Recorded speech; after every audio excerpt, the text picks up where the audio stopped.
Trevor Noah, you've been hosting The Daily Show now for almost 3 years since Jon Stewart stepped down from the anchor desk. In that time, have there been any lessons that you've learned about doing the show that you didn't when you started that you've learned over the years? I think there are many lessons I've learned while hosting the show, but those lessons are oftentimes overshadowed by learning how to live in America under Trump presidency, which has been as exciting as learning how to be the host of The Daily Show.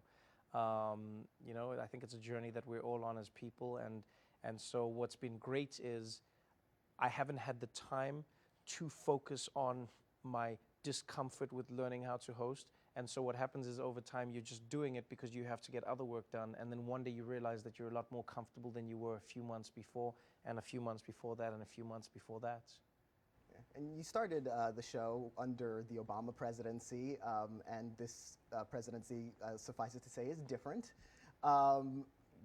What was that? Is it easier because you host a show on every day, so Right. the endlessness of the news cycle does it make it easier or does it make it harder? I think in many ways processing Donald Trump is something that is easier for me because unlike most American politics, Donald Trump is not something that is foreign to me.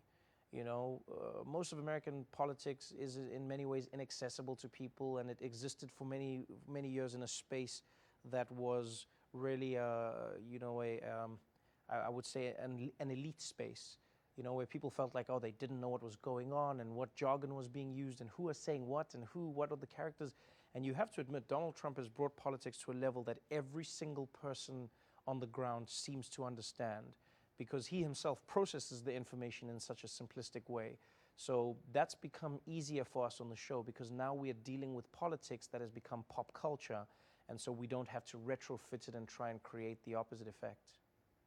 And it was kind of a surprise, his election, to many people, myself included, admittedly. How has it, gone compared to what you were expecting, covering this presidency versus what you thought on election night when this was happening? Oh, I think this presidency has gone exactly as I expected it to go. In fact, we had an episode of The Daily Show that we did on Halloween once, and it was about a future vision of what Donald Trump's presidency would be. And granted, it was exaggerated, but in many ways, it came to pass. A lot of the ideas are what we believed would happen. I said from the very beginning, like, watch out for the money, watch the people around him. And because Donald Trump reminds me in many ways of many African dictators, his demeanor, his style, who he presents himself as, and how he processes his power is something that's all too familiar. Not just for an African, but for someone from the Middle East, for instance. Anyone who comes from a developing nation is all too familiar with a leader like him. So it's not as shocking as it may be for many other people. And given how unusual this period is, at least for American political life and history, do you think comedy in any way is better suited to cover a Donald Trump presidency than traditional media would be used to? I think in many ways it is. I think comedy is a tool that is fantastic for processing information that is otherwise terrifying.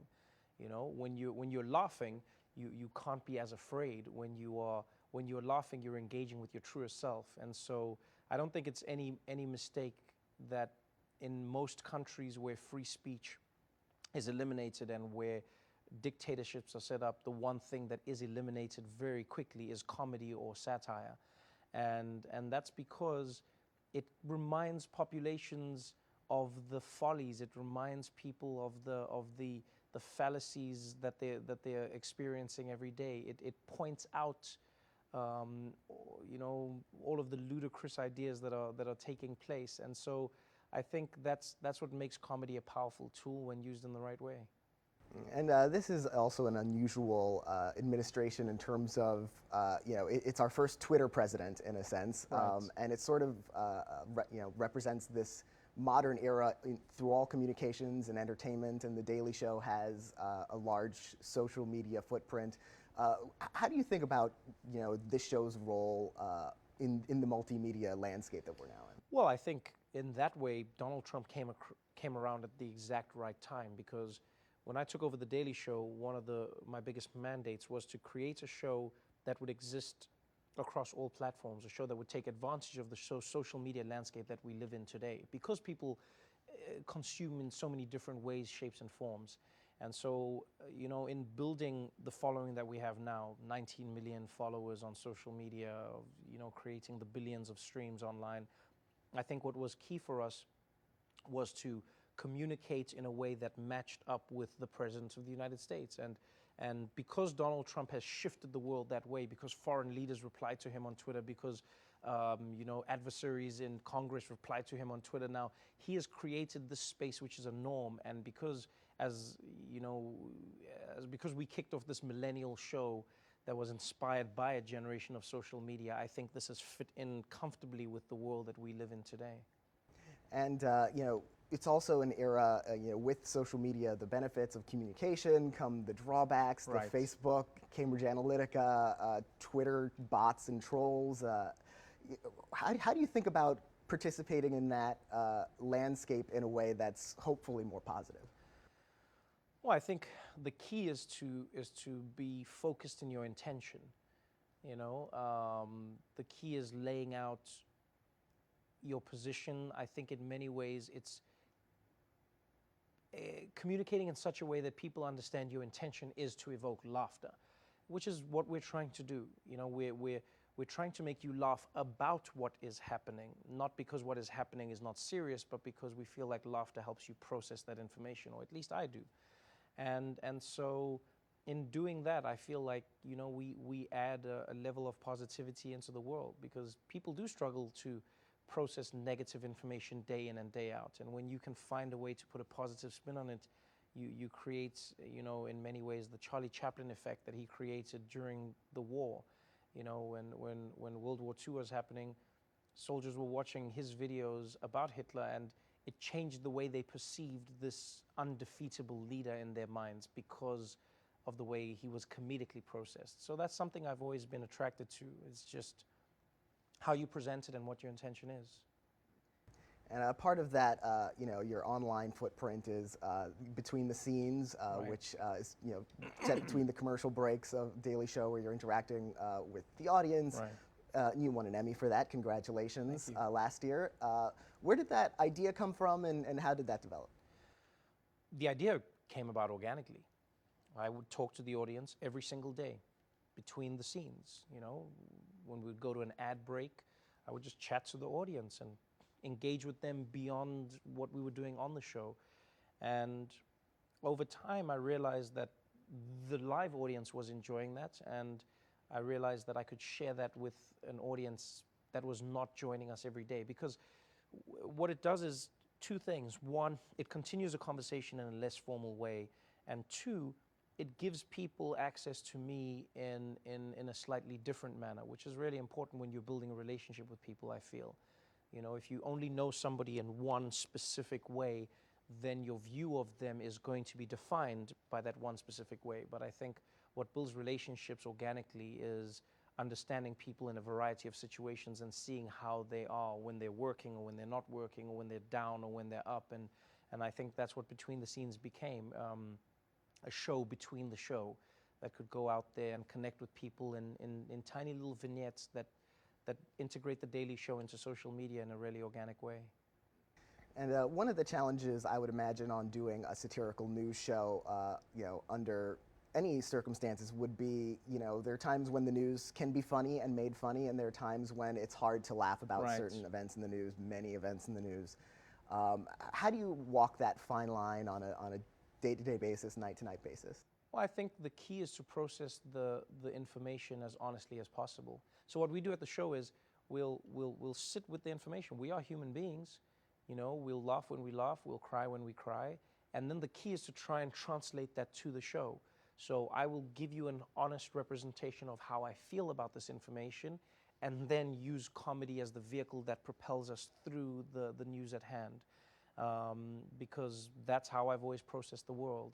So the first and most important thing for me is to accurately and honestly present the information and my emotions surrounding it, and then use comedy as the tool that helps me process that information.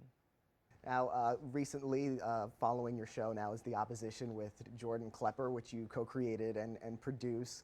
Where did that idea come from, and how did that show take shape? Well, I think the idea was born from Jordan Klepper, who was on the show at a time, and when I started, obviously, and Jordan's character was one who reveled in enjoying being ignorant. He enjoyed being the person who would, probe our world of facts. He would enjoy being the dissenter in the room. And it was only natural that Jordan would then go on to create a show that would follow ours, which in many ways revels in a point of view that is alternative, revels in a point of view that is in many ways not linked to a reality that many of us subscribe to, based on facts. And that's what's really fun, is that you get to have this show that comes after The Daily Show that isn't processing the news in the same way, isn't maybe even processing the same news, but still gives you an insight into what's driving America's conversations in and around politics and the news. And you're also producing a show, a new comedy with Roy Wood Jr. And it's one of the things that the history of The Daily Show, the correspondents have had such a long history of going on to huge, bigger and better things. Right. What's it like working with that group of people and seeing them, their future so bright ahead of them?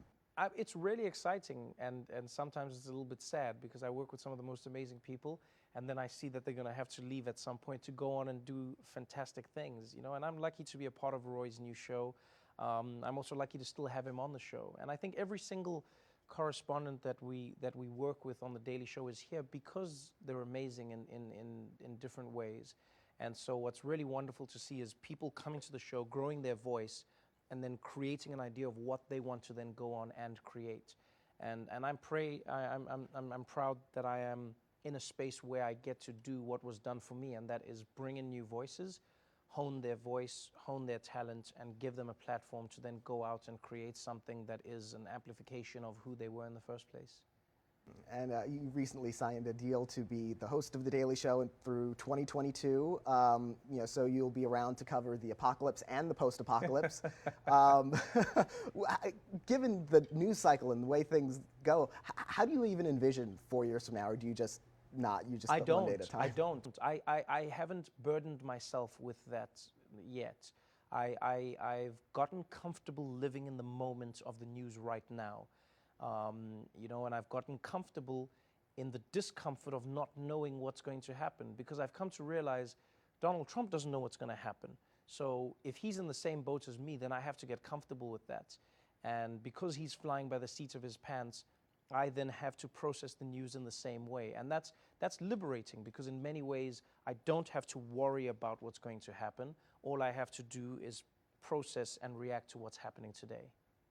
And you recently wrote and released an autobiographical book, Born a Crime, which, to detail those kinds of personal experiences in your life must be intense, but now it's going to be made into a film also. Right. What's it like, the idea of seeing that story of your life and your mother on screen like that? Well, I think that's going to be a really beautiful experience, having a journey lived and then written and then acted out is something that is unique, and one that I don't take for granted at all. So I'm excited to see how we can, translate the story onto the big screen. I'm excited to see how myself and Lupita can work together to tell the story in the most authentic way.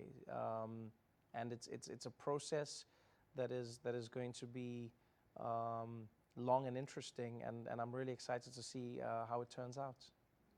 And what's it like, just the idea of, not just the story of your life, but you're casting your own mother, Lupita Nyong'o playing her. How is that even to conceptualize? It's surreal, but it all makes sense. You meet people in life that remind you of other people. You meet people who you connect with on levels that exist beyond just the physical, and I think that's what happened with myself and Lupita. So it was only natural for her to play my mom, because she reminded me of my mother in so many different ways. A strong, beautiful black woman who is unashamedly going into a world that many people haven't gone into before her. And so I think that's what's going to give the story a lot of the brevity that it deserves. Thank you very much, and congratulations on everything with the show. Thank you so much. Appreciate it. All right, thank you.